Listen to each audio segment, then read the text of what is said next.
Olá, hoje estamos aqui com ela, a nossa vereadora da cidade de São Paulo pelo Partido Novo, Janaína Lima.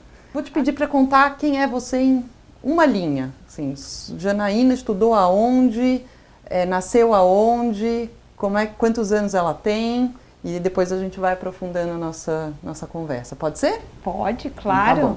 Quem é Janaína Lima? E é difícil a gente, né? Sempre é uma pergunta, falar assim, como que a gente se define, né? Quem é a Janaína Lima?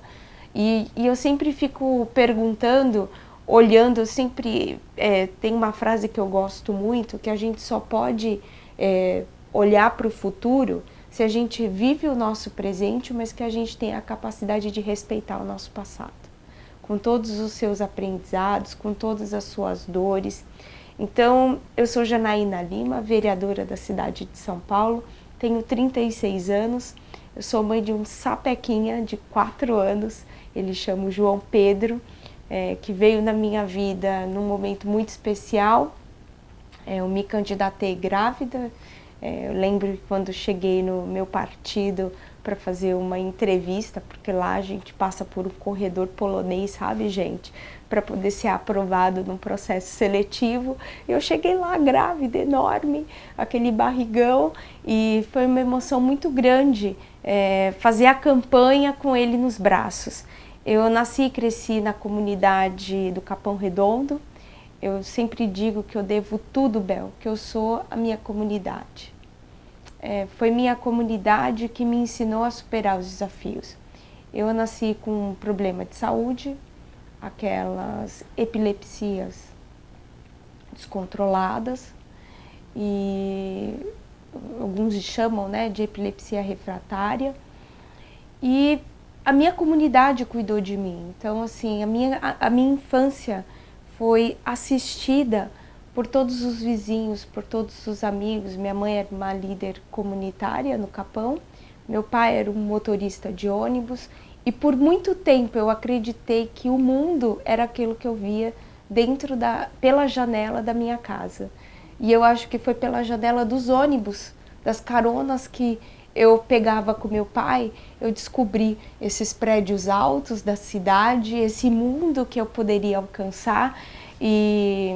E aí, sendo vereadora, eu tive a oportunidade de palestrar, como por exemplo no MIT, na Universidade de Georgetown. Eu estudei primeira infância em Harvard, estudei parcerias e gestão pública em Johns Hopkins University. Então, todos os dias eu tento pensar o que eu poderia dizer para a Janaína de 25 anos, de 30 anos atrás, para falar, acredite nos seus sonhos.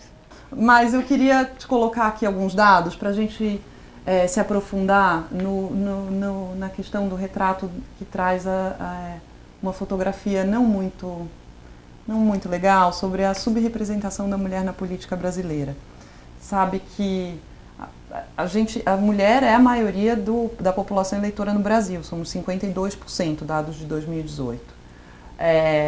Só que quando a gente olha para o nosso campo político, a gente vê uma diferença muito grande.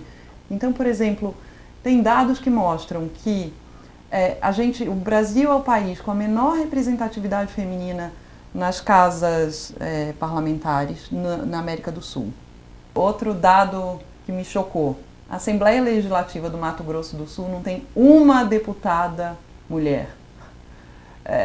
A gente tem, na Assembleia Legislativa de São Paulo, são 94 cadeiras, 18 mulheres. Na Câmara dos Vereadores, onde você está, são 55 cadeiras com 11 mulheres apenas, não é isso? Então, como é que a gente sai desse desequilíbrio, né? A gente não está dizendo aqui que deve haver mais mulher, mas a gente entende que se somos quase ali 50% de eleitores, o retrato no público deve seguir essa proporção. A gente olha para essa fotografia e fala, não está certo. O que você entende que qual que é o fator que faz com que a gente continue mantendo essa alta representatividade exagerada masculina na política? Thatcher tinha uma frase que eu gosto muito, que ela nessa frase ela dizia: se você quer que algo seja dito, peça a um homem. Se você quer que algo seja feito, peça a uma mulher. A gente começa a observar, né, os países que vamos dizer assim, que tiveram um melhor desempenho em momentos de crise, como por exemplo, no período da pandemia, a gente observa que as mulheres se destacaram, né? Eu acho que aqui não tem como não se emocionar com a atuação da presidente da Nova Zelândia. Acho que todo mundo se encantou com a seriedade, com os cuidados com a população. Acho que também uma coisa que foi determinante foi a sua sensibilidade com as crianças. Eu acho que isso, quando você tem uma presidente que se preocupa em contar histórias e que se preocupa em entrar na casa das pessoas e acolher os seus cidadãos, os seus representados, e dizer, olha, não importa o que acontecer, nós estaremos juntos. Eu acho que esse sentimento de união em algum momento foi perdido, principalmente quando a gente analisa o retrato da democracia do Brasil. E a participação da mulher, ela vem nisso. É muito recente. Nós passamos a votar desde 32.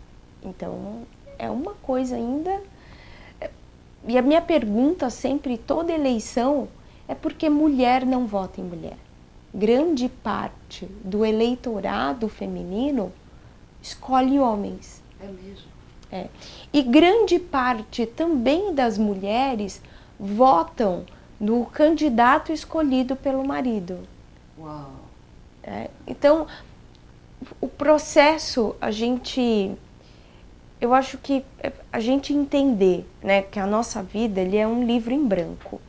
E quando eu falo sempre que a gente precisa desenvolver políticas públicas que gerem autonomia nas pessoas, que elas de fato se tornem pessoas que sejam agentes de mudança, a gente está falando que para a pessoa que é assim, você já tem o diário da sua vida em branco. O que a gente tem que fazer? Entregar a caneta para as pessoas. Muito bom. Muitas vezes outras pessoas escrevem o diário da sua vida. E é isso que a gente tem que quebrar, é isso que a gente tem que romper. Que as mulheres passem a escrever o diário da sua vida, que elas passam a ser donas de suas histórias. E com certeza a história do Brasil cada vez mais vai ser ressignificada e transformada por mulheres em cargos de liderança. Muito bom. Jana, me conta uma coisa, quando que foi que você virou a chave? Você é advogada, você trabalhava em escritório de advocacia. Me conta um pouco da sua trajetória profissional e me conta qual foi aquele momento que você decidiu virar a chave e falar, eu vou para a política. Ou não foi um momento, ou você foi indo, quando você se viu, você já estava envolvida de uma maneira que você não conseguia mais se sentir realizada do outro lado. Me conta um pouco da sua trajetória. Eu assim, olhando, né, lembrando, me faz voltar na creche. Pode parecer maluco, né, para quem está acompanhando. Eu estudei numa creche pública, e eu acho que tem uma cena que marcou muito minha história, né? Que para eu estudar na creche, eu passava por um esgoto a céu aberto. E eu olhava da janela, dava para ver os meus amigos brincando em torno dali. E eu virei para a professora e falei, eu posso chamar meus amiguinhos? Ela abaixou, olhou dentro dos meus olhos e disse, meu amor, não tem vaga. Naquele momento, eu entendi o que é o privilégio do acesso a uma política pública. E a diferença de um governante responsável. E na comunidade, a figura do advogado é aquela figura que, assim, bom, se o meu direito não está sendo atendido, eu vou chamar o doutor. É o faz tudo. É o faz tudo. Então, o advogado é o cara. Então, ele chega na comunidade e ele resolve o problema. Então, ele faz o governo atender uma necessidade premente ali daquela comunidade. E eu não sei se isso era uma coisa que sempre ficava no meu imaginário ali, como criança, que tem aquela brincadeira, o que você quer ser quando crescer? E eu respondi advogada com 4 anos de idade. Você se autoalfabetizou, não foi? Sim. Porque como eu tive esses problemas de saúde, eu não tinha uma rotina. E eu sonhava em ser advogada. E eu lembro que nesse dia da creche, em que todos ficaram assustados, porque era uma coisa tão inatingível para uma criança que tinha problemas de saúde complexos, pobre e sem acesso a uma série de coisas. Naquele momento, eu decidi contrariar todas as estatísticas. Naquele momento, eu decidi, com 4 anos de idade, sem saber, aquele momento de, primeiro, ter acesso a uma política de educação e ter professores sensíveis e que pudessem me impulsionar. Então, eu lembro que saiu a copeira e disse: domine o segredo das letras e o mundo estará às suas mãos. Ouvir isso de uma analfabeta é uma coisa que me toca até hoje quando eu lembro. De ver a sensibilidade dela, que ela não olhou para os desafios que eu enfrentaria. Ela não olhou para as barreiras que cada um dos olhares, né, ali eram lançados. Ela olhou somente que a educação teria o poder de transformar a minha vida. Como transformou? Então, naquele momento que eu decidi e começou então a saga, a universidade eu acho que foi um grande divisor de águas. Então, quando eu me formei, 9 anos e meio, eu descobri que a lei não é para todos. A forma como são feitas as nossas leis, ela não é concebida para todos. Os privilégios da nossa sociedade começam no processo legislativo dentro das casas legislativas.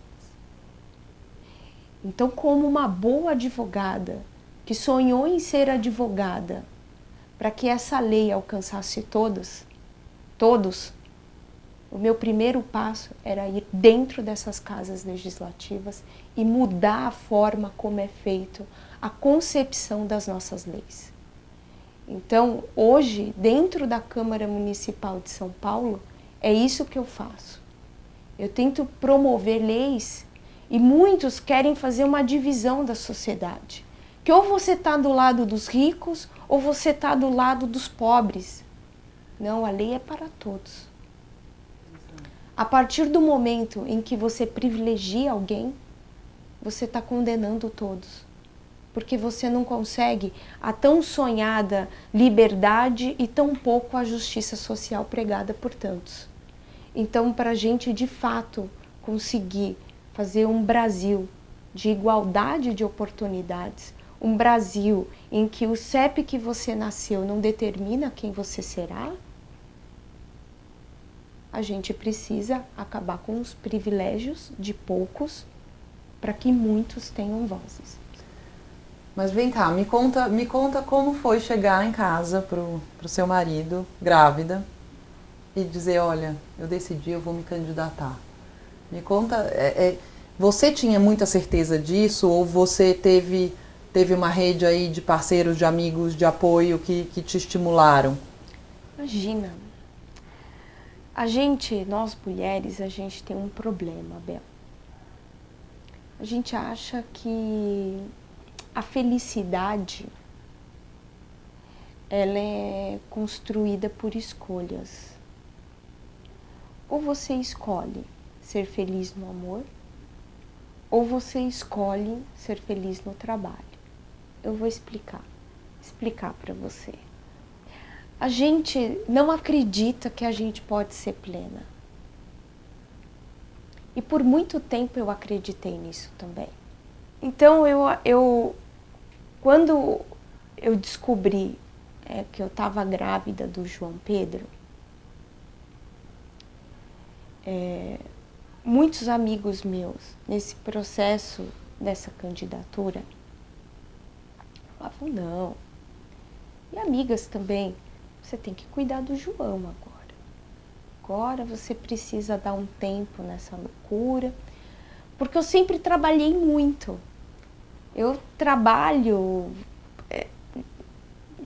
desde os meus 9 anos de idade. Eu sempre trabalhei minha vida toda. Então, assim, já fui desde cobradora de perua, de Parelheiros a Santo Amaro, até advogada no escritório na Faria Lima.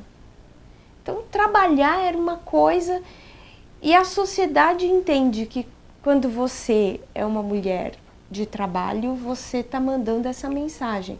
Você não é para casar, você quer uma mulher focada, você é uma alta executiva, você quer focar na sua vida profissional.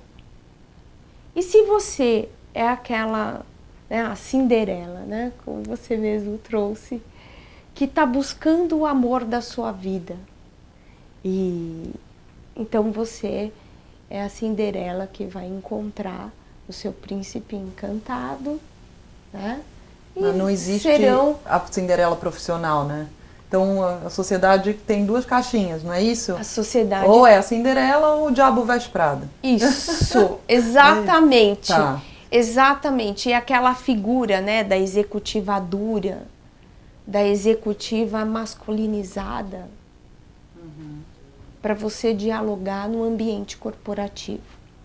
E quando você vira e fala, sim, eu nasci, eu quero ter uma família, eu quero ser uma esposa, eu quero ser uma mãe dedicada, mas eu quero ser uma profissional de sucesso, eu quero ocupar o meu espaço na sociedade e eu não quero fazer parte daqueles estudos que a McKinsey colocou de pé, em que 25 trilhões, pelo menos, a sociedade deixa de população mundial, né, a economia mundial deixa de receber, né, dos PIBs pelos países afora, por conta de muitas mulheres estarem fora do mercado de trabalho ou terem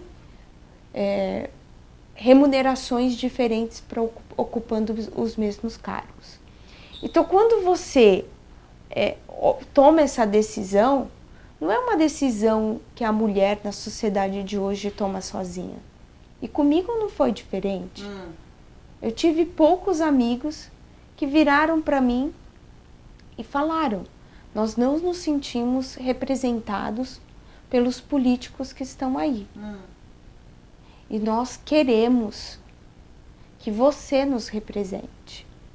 E aí vem a pergunta, qual partido? Qual partido? Porque uma coisa é você votar, uma coisa é você se filiar, uma coisa é até você, de alguma forma, se engajar, porque era o que a gente tinha que fazer alguma coisa pelo nosso país. Agora é completamente diferente você se filiar e representar aquela sigla. Que sigla que eu poderia? Então, quando eu busquei uma sigla e encontrei o Novo, eu encontrei um partido alinhado com as minhas ideias, um partido que tinha um ideal de país e não um projeto de poder. Ótimo. Ótimo. Então ali... E você foi a primeira eleita do Novo, não foi? Em 2016? Sou muito orgulho disso, de ter sido a primeira mulher eleita. E quando no Brasil, quando eu contei isso para o meu marido, primeiro ele quase caiu da cadeira, porque a mulher com 8 meses de gravidez, ele só falou assim, a única coisa que eu penso é que esse bebê vai sair da sua barriga e você tá pensando... Eu não sei, eu tô aqui pensando na sua saúde, eu tô desesperado com esse parto e você quer ser vereadora? Então, assim, eu acho que ele, passado o choque inicial, ele olhou nos meus olhos e disse, você assina meu nome. Você nunca terá nenhum incentivo para você fazer nada aqui nessa casa, na nossa família, para macular o nosso nome. Então eu quero que você se olhe no espelho e que você tenha a certeza que você irá nos representar. Os valores que a gente gritou nas ruas. Se você realmente está pronta, se a sua decisão for sim, você pode ter absoluta certeza que você não estará sozinha. E assim foi. Eu lembro do João Pedro com dias nascido. Às vezes o João Pedro ia tomar banho 1h20 da manhã. Porque a gente saiu os 3 fazendo campanha. Quando não dava, minha sogra ajudava. E foi um movimento de muita união, de brilho no olho, de acreditar que é possível fazer diferente. E a gente fez diferente. E você, quando você foi eleita, você estava ali ainda, não sei se ainda estava amamentando, mas como é que é, Janaína? A gente vê muito essa dificuldade da mulher em conciliar a maternidade, a criação e a educação dos filhos e o lado profissional, né? Muitas mulheres acabam abrindo mão durante um período de suas vidas para educar seus filhos e, claro, quando vão retornar ao mercado, sentem uma certa defasagem, sentem que perderam um pouco né, um tempo precioso, mas ao mesmo tempo tem a questão da educação do filho, né? A gente, no Brasil, é isso, é a mulher que normalmente, estou falando em linhas gerais, é a mulher que vai ficar com o filho para criar e o homem vai sair para trabalhar, né? Ainda parece uma coisa medieval falar, mas ainda a gente tem uma sociedade como essa, né? Então, te pergunto, eu sei que você tem um projeto que eu queria muito que você contasse da primeira infância. Como é que concilia tudo isso? Será que algum dia a gente vai chegar numa sociedade em que esses papéis vão ser um pouco mais equilibrados, no sentido de profissional e criação dos filhos? Acho que você tocou num ponto assim, muito importante, porque as pessoas, para se colocarem à disposição da sociedade o seu nome, eu também acreditei nisso, que precisava ser super-heroínas.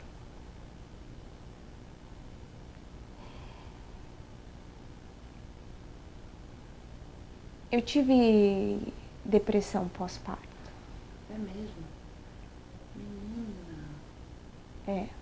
É uma coisa assim que eu não comento. Porque foi muito difícil. E você já tinha assumido como vereadora? Não. Você estava naquele período... Eu estava em plena eleição. Ai, gente, é verdade. O João Pedro, porque assim, eu queria ter parto normal. E no começo, a minha gravidez foi muito difícil. tive algumas complicações, por isso que na hora que eu contei pro meu marido que eu ia ser candidata, tipo, agora que sua gravidez ficou tranquila, agora que tudo se normalizou pra gente pensar no seu parto, organizar. E aí veio o João Pedro. Eu queria que fosse o parto normal, veio cesárea. Eu não consegui, enfim. E aí já fica aquele sentimento, né? Por que eu não consegui? E aí, logo na primeira semana, quando eu fui fazer o retorno com o meu médico, né, o obstetra, Dr. Bruno Lieberman, ele virou e falou assim, você não tá bem. Você não tá bem. Mas a gente vai resolver isso. E eu tomei um remédio para eu me reequilibrar. E aí chegou a campanha. E foi muito difícil viver isso com a insensibilidade de alguns. Eu lembro que teve uma reunião que o João Pedro chorava muito, muito, muito. Eu falei, gente, por que ele tá assim tão irritado? E ele era um manjo, assim. Manjo. Não chorava. Ele era muito bonzinho mesmo. Tanto que eu consegui fazer campanha com ele, bebezinho. E esse meu amigo, depois da reunião, porque óbvio, né, gerou um desconforto, porque as pessoas ficavam, gente, o que está acontecendo? Por que o bebezinho está assim? Todo mundo ficou preocupado. Ele virou e falou assim, Jana, eu gosto muito de você, então por isso eu vou falar. Eu não acho legal você trazer seu filho. Você virou mãe, é o seguinte, você tem que esconder teu filho em casa. Agora, quando você viaja para a Europa, nos ditos países desenvolvidos, no local de trabalho da mulher, o carrinho está do lado. Gente, que loucura. Então, assim, aqui no Brasil, muita coisa tem que ser mudada. E aí as pessoas, sempre que eu conto essa história, me perguntam, o que você respondeu? E eu disse para ele, você nasceu desse tamanho? Não é? Você nasceu desse tamanho? Você veio de uma chocadeira? Porque se foi de um ventre e de uma mãe que teve que lutar para te colocar desse tamanho, ela viveu situações semelhantes à minha. E esse processo, né, depressivo pós-parto, que é muito comum, muito comum, porque a sociedade, porque assim, quando a mulher está nesse momento, primeiro, o corpo dela muda muito. É uma montanha-russa hormonal, né? Já ouvi isso de amigas que ficaram grávidas. Os hormônios estão totalmente descontrolados. E aí é isso, você chega e você dá de cara com o que é realmente a sociedade que te espera. E com um filhinho nos braços, será que eu vou ser suficiente para o meu filho?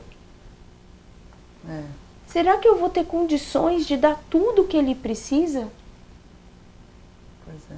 Como que os meus sonhos e os deles vão se coexistir? Porque a sociedade questiona tanto. Será que é possível de verdade?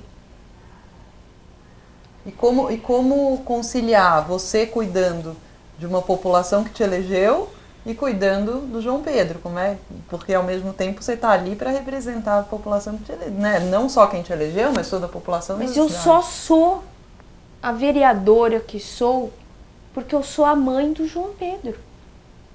Ah, que lindo isso. Lindo. Não tem como separar. Olha, agora eu sou a vereadora.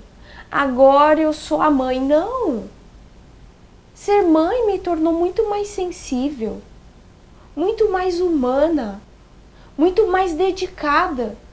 Porque se eu entrego uma cidade melhor para 1 milhão de crianças, esse 1 milhão de crianças está o João Pedro. Me fala um pouco da primeira infância do programa, me explica um pouco pra gente o que é, qual é o diagnóstico que baseia o programa e qual é o projeto, a política pública. Eu fui para Harvard, né? Eu fiz um curso de liderança executiva em primeira infância.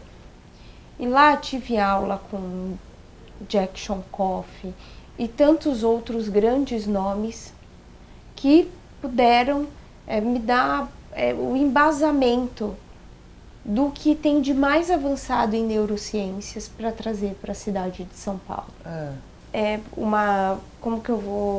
Busca uma sinergia. Ele traz, vamos dizer assim, uma radiografia, tá, do qual seria o papel das 8 principais secretarias da cidade de São Paulo com relação à criança e unifica essas políticas criando uma sinergia, né? Uma intersetorialidade, uma multissetorialidade. Tá. O que é isso? Então, há programas em que cada secretaria faz um papel e tem programas que as secretarias executam juntas. Tá. Então, com isso, a gente consegue gerar muito mais eficiência, né, nessa escala dessa política pública com menos recursos.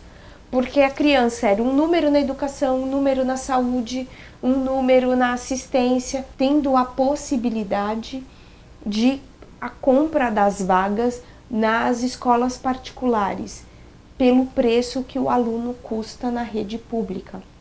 E com isso, o que eu acho mais legal dessa iniciativa, que foi uma iniciativa incipiente aqui na cidade, está no começo, mas é dar o direito da escolha. Sim. Porque o pobre tem que receber uma carta dizendo, olha, seu filho vai estudar em escola tal. Por que o pai e a mãe não podem escolher aonde o seu filho vai estudar? Eu acho que esse foi o grande debate que foi instaurado na cidade no processo legislativo da aprovação do voucher, que foi o programa Mais Creche, que teve uma mudança dessa propositura da prefeitura para a proposta de voucher que tramitava minha, mas eu vi que foi assim um começo e agora eles estão dispostos a fazer uma experiência de uma gestão privatizada dos céus. Então, os equipamentos públicos sendo geridos pela iniciativa privada. Então, eu acho que São Paulo avançou muito nessa visão de engajar a sociedade civil. E qual é o intuito? Né? Que as nossas crianças tenham o seu desenvolvimento integral. E o que é isso, Janaína? O que é esse desenvolvimento integral? Que elas tenham sociabilidade, que elas desenvolvam o que assim, falando bonito, o que hoje estão se exigindo da sociedade, o tal do soft skills. Então, quer dizer que elas possam ter sociabilidade, que elas possam ter autonomia, que elas possam aprender o básico de liderança, como que elas podem de fato entender que a escola é um espaço muito além de aprender matemática e português. E que a gente pode fazer com que os nossos pequenos sejam, de fato, a força motriz para a sociedade próspera que a gente tanto sonha. Essas novas gerações. Esse é o tipo de política pública que eu vejo muito uma mulher se debruçando para escrever, né? Por isso que, assim, o valor de ter mais mulheres também formulando leis, é isso, quando é mais distante da realidade. Você pensa, o valor que tem mulheres formulando políticas, tem um estudo da Universidade de Michigan que fala isso, que os parlamentos com mais mulheres, no bojo total do gasto público, identificaram que tem mais projetos de saúde e de educação. Então, olha que legal você pensar em misturar um pouco mais, né, esse caldo aí, as cadeiras nos parlamentos Brasil afora, colocando mais mulheres para pensar em projetos como esse. Janaína, vamos falar de um outro desafio, um outro problema que a gente tem na sociedade com relação à mulher, que é a questão da violência contra a mulher. Tem um dado do Fórum Brasileiro de Segurança Pública de 2019 que mostra que em 1 hora, 536 mulheres foram vítimas de agressão física, por hora, 2019. Tem um ranking também do Mapa da Violência, que fala que o Brasil é o 5º país mais violento do mundo contra a mulher. Como é que você vê que políticas públicas, o que está na sua mão, por exemplo, de ser feito para que a gente saia dessa estatística tão horrorosa?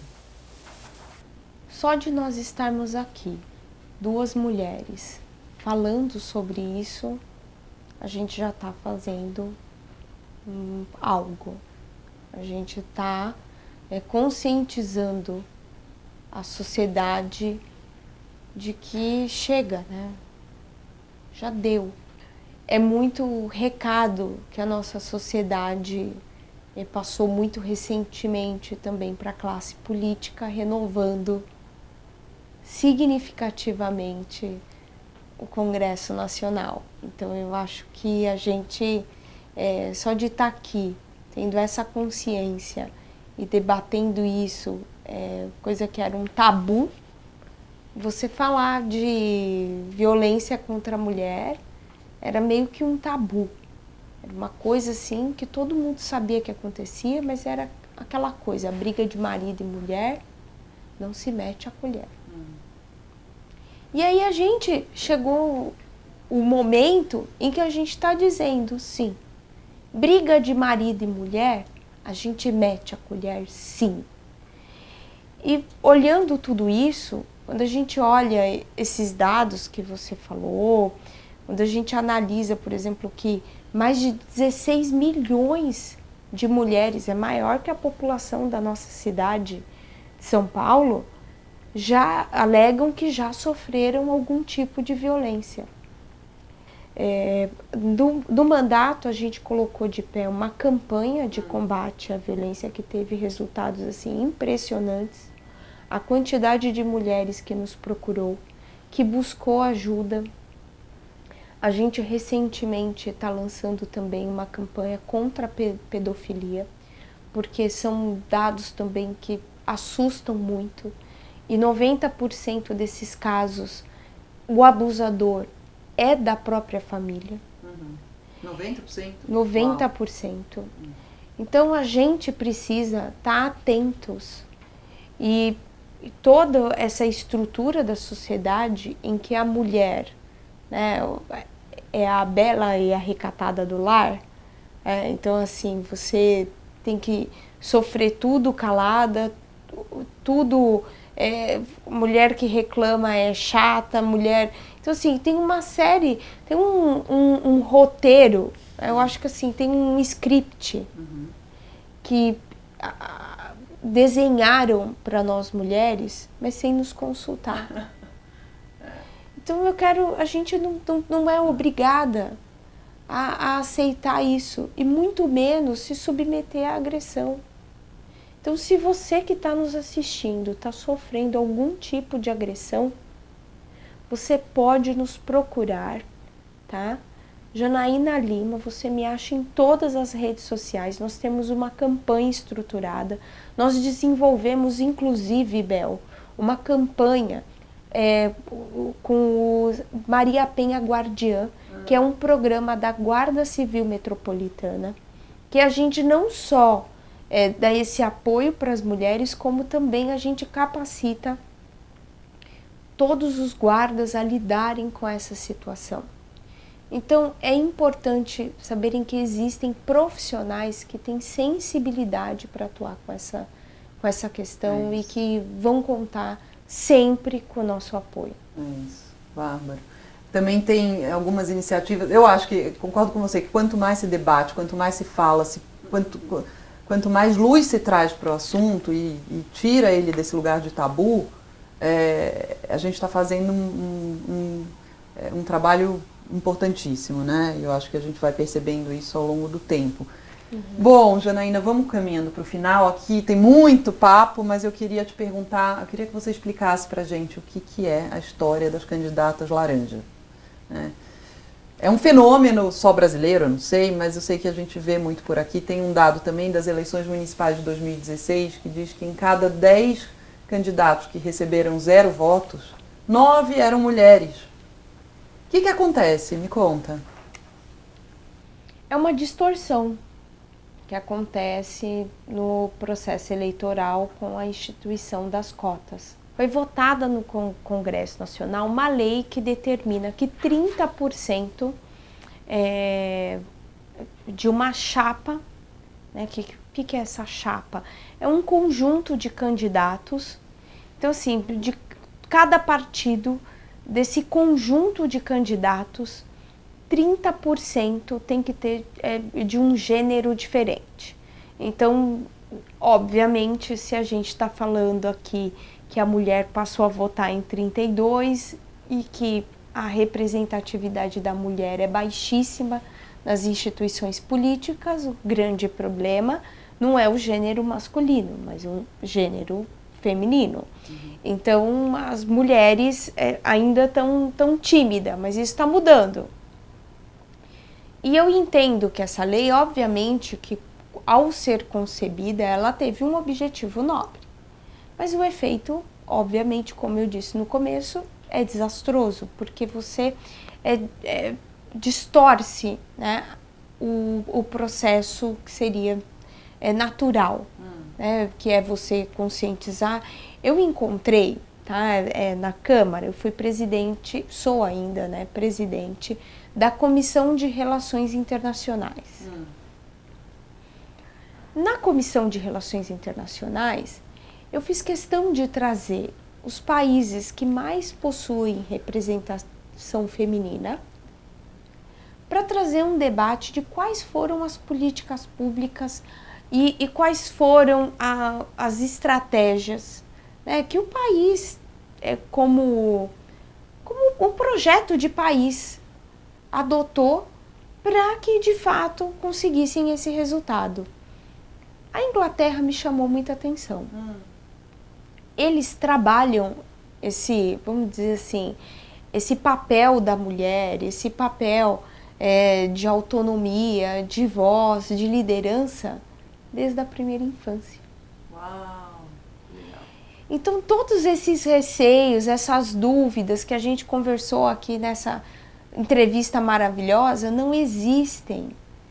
Não existem para as mulheres inglesas que são preparadas desde a primeira infância para serem líderes em seus países. Então, foi uma coisa assim que me chamou muita atenção positivamente, das políticas públicas que foram adotadas para que eles alcançassem esse resultado. Então, a gente observa que é possível sem essas distorções do processo eleitoral. Porque é a mesma coisa do fundão, o tal do fundo eleitoral e do fundo partidário. Ah, mas se você não tem isso, você está dizendo que só rico pode entrar na política, porque quem não tem dinheiro, e aí você não está favorecendo a democracia. A democracia precisa de subsídio, claro, 90% vai para a campanha do cacique. Então assim, são coisas que distorcem completamente e que acabam virando, na verdade, grandes instrumentos de privilégio e de perpetuação no poder. E que as mulheres são só um instrumento para isso. Nessa lei que aprovaram, determinaram que X% desse recurso tinha que ser destinado para mulheres. E aí a gente observa que várias mulheres receberam, várias mulheres não, poucas mulheres receberam muita verba de fundo partidário, fundo eleitoral. Então, assim, quando você vê, essas regras precisam ser repensadas. Tá certo. A gente precisa, na verdade, fazer com que o dinheiro chegue na base da pirâmide. A gente precisa garantir com que saúde, educação e segurança sejam exemplares no nosso país. A participação da mulher na política vai ser uma consequência, assim como foi na Inglaterra. Mas é muito fácil comparar o Brasil com a Inglaterra. Claro, a gente não adota as políticas que eles adotaram 20, 30 anos atrás, então a gente não pode querer ter os resultados da Inglaterra só financiando asfalto na comunidade. Inaugurando o campo de futebol. Então, se a gente quer uma mudança estrutural na nossa sociedade, a gente precisa focar em políticas de longo prazo e acabar com os privilégios de uma cúpula política que só está preocupada em se perpetuar no poder. Agora, me fala uma coisa, você estando dentro da política, que tipo de iniciativa você toma para... Eu sei que você conversa bastante com diversas mulheres que estão ali perto de você, no partido ou na própria sociedade. Que tipo de narrativa você leva para convencê-las, aquelas que já têm o brilho no olho, para convencê-las a realmente ultrapassarem todos esses desafios práticos do dia a dia, da vida da mulher e entrarem para a política? Eu sei que você faz muito isso, essas conversas com mulher, tem grupos de mulheres, tem as embaixadoras, mas que argumentos você acha que a gente precisa reforçar ainda mais para realmente tirar a mulher do lugar de indignação, que muitas vezes ela está, e vir para a ação? Começa no meu gabinete. 80% do meu gabinete é mulher. Oh, yes! Legal. Vem depois com os embaixadores da mudança. Tá vendo? A mulher tá querendo. Ela tá querendo. Ela tem. Vejo assim, de quando você foi eleita para cá, 2016 para 2020, você também sente isso? Que tem mais mulher interessada? Muito mais. Muito mais. Tá. As mulheres, elas querem participar, mas ainda vive aquele dilema. Mas eu sou Cinderela, eu não sou Diabo Veste Prada. Mas o que eu gostaria aqui de dizer para vocês, que vocês não precisam escolher. Fala assim, tudo bem, você tá tendo aí falando de um marido apaixonado, que você deu conta, mas com certeza você tinha dinheiro. Meu amor, vocês não viram o começo dessa entrevista? Eu vim do Capão Redondo, meu amor. Tudo que não tem é dinheiro na conta. Quando a pessoa pergunta, é crédito ou débito? Eu já falo, débito já foi, é só no crédito. Por quê? Porque é isso. E a dá campanha pra fazer, né? foi isso. Hein, Jana? E dá pra fazer. Você se sente plena e realizada, sente que a tua entrega Eu tinha como R$1.000 na conta, Abel. Era isso que eu queria fechar. Eu tinha R$1.000 na conta. Tá lá minha prestação de contas. Vocês conseguem olhar no imposto de renda que eu declarei. Então, é isso que eu quero mostrar. Eu lembro que a minha maior doação de campanha foi uma pessoa que eu conheci em 15 minutos. Foi uma mulher, uma empresária, que eu não conhecia, não era ninguém próximo a mim. Ela queria conhecer um pouco mais do partido que eu estava me colocando, queria conhecer histórias inspiradoras. Chegou meu nome nela e, assim, falaram que era um pet shop. Eu cheguei lá, era uma fábrica de mais de 200 funcionários. Ela me fez 3 perguntas e falou, eu vou te ajudar. Eu saí daquela reunião, a mulher depositou R$50 mil na minha campanha. E mudou a história da minha campanha. Quantas vezes essa mulher foi no meu gabinete? Nenhuma. Quantas vezes essa mulher me ligou pedindo alguma coisa? Nenhuma. Janaína, ela vai doar novamente para você? Eu não tenho a menor ideia. O que eu espero? Ter honrado o voto de confiança que ela me deu. Então eu quero dizer, você não precisa ter dinheiro. Você precisa, sabe o quê? Ter honestidade, integridade e disposição. É isso. Eu chego tarde e acordo cedo. E é assim que todos os dias eu venço os desafios da cidade. Com dedicação, persistência. É isso que precisa a política. A política precisa de cidadãos comuns fazendo coisas extraordinárias. Porque políticos profissionais decidindo privilégios e mordomias, nós estamos cansados. A política precisa de você. Mulher. Mulher! Muito bem, obrigada. Foi ótimo. Adorei essa conversa. Obrigada, Janaína.